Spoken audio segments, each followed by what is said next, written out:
Estrogen is a healthy hormone that all humans produce, both men and women. Hey everybody, it's Jason Blaha here, and today I feel like this is something that needs to be said because there's so much marketing out there towards things to block estrogen, toward it saying, oh, if there's any estrogen in your system, it kills your testosterone, and all this other nonsense where people act like these things counter each other. So in other words, if testosterone goes up, estrogen must go down, and if estrogen goes up, testosterone must go down, and actually none of that is true. Although I will throw in the caveat that if testosterone is elevated and nothing else changes, you do nothing in your system to block estrogen, your estrogen will go up. Okay? So in other words, if your testosterone goes up 50%, expect your estrogen to go up. And this can be problematic in some cases when you're dealing with, again, obesity or super physiological amounts of testosterone. This can be problematic, but that is only because something has been pushed outside of the normal range. And people do need to understand this. When we're talking about things like obesity, that does increase estrogen in men, but what it does is it increases your conversion of testosterone into estrogen. But it's not like your testosterone is always going to go down a lot from it. But the obesity itself lowers testosterone, okay? And it creates more places for estrogen to be produced because most of your aromatase activity does occur in body fat. So because of all this and because we see gyno and these other problems in men, people then assume that all estrogen is bad. And I get that because they're like, oh, that's the female hormone and testosterone is a male hormone. But that's not actually true. There's a normal range for each. For women, yes, secondary female characteristics are produced by higher estrogen, right? For men, secondary sex characteristics are produced by testosterone, but we both produce both of them. And if they're outside of the normal range, you suffer health problems, right? You'll suffer health problems. So when people start saying, oh, we've got to get rid of the estrogen in men, well, here's what you're actually saying. You want to have major health problems because that's actually not a good thing. People say, well, what do you mean? Well, if you take something that lowers your estrogen and you had a healthy amount, right? And you had a healthy amount, what do you think happens? Well, I can give you a list of things. Number one, your sex drive and performance drops. Okay, we actually require estrogen to have a healthy libido. A lot of men are not aware of that. All right, that's number one. Number two, your cholesterol gets worse. Okay, really low estrogen tends to lower your HDL cholesterol. That's your good cholesterol. This predisposes you to potentially cardiovascular disease. Right? So you have that to think about. How about bones and tendons? Ooh, there's a big one. Low estrogen is linked to bone demineralization. Okay, so if your estrogen levels are too low, your bones can get brittle and weak over time.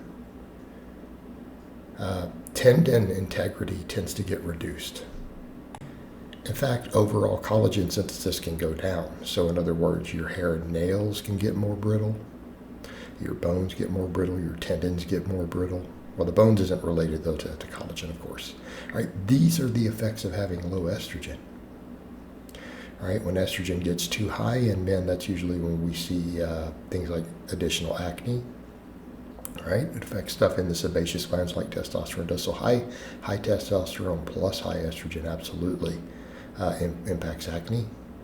Okay, that combination is one reason you see so much acne in anabolic abusers.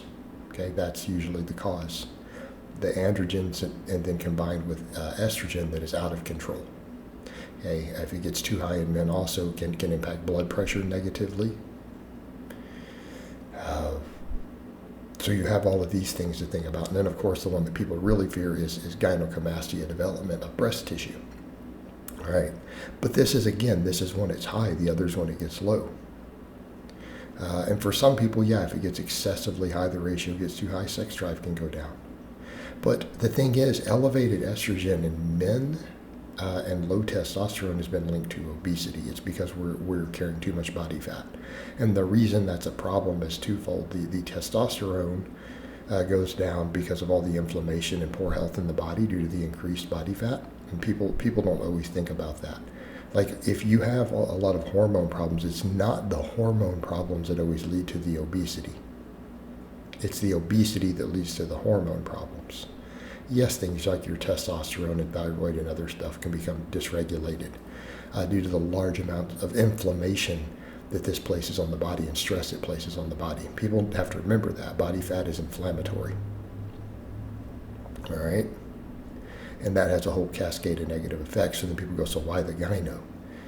Because testosterone to estrogen ratios. Even if your testosterone goes down, as body fat gets really high, guess what happens? Well, that is where most of the aromatase activity occurs. That's the conversion of testosterone into estrogen. So if your fat's really high, see where I'm going?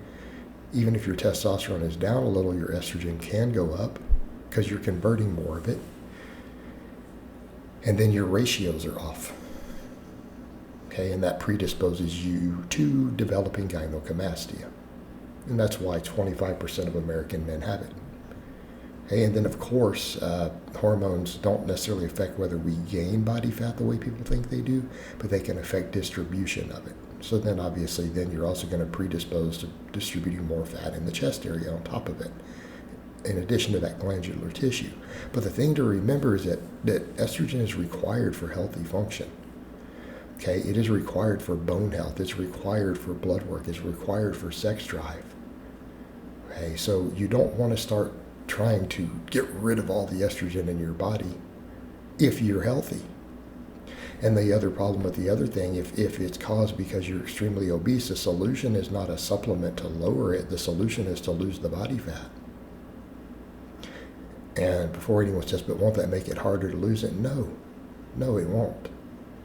Losing it will correct the problem to a greater or lesser extent.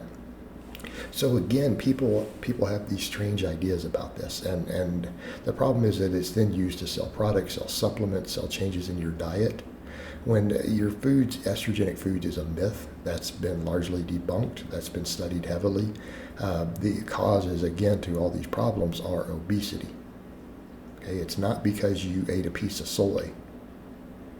It's because you're too fat. And we get too fat by eating excessive amounts of fat, particularly saturated fat, and then probably excessive amounts of refined sugars on top of it, all of it in a large calorie surplus. And that whole combination is what creates the larger calorie surplus and predisposes us to storing more and more of it as body fat. There's our problem. All right, guys, but that's really all I have to say on that today. I hope it's been informative, and I'll talk to you guys next time.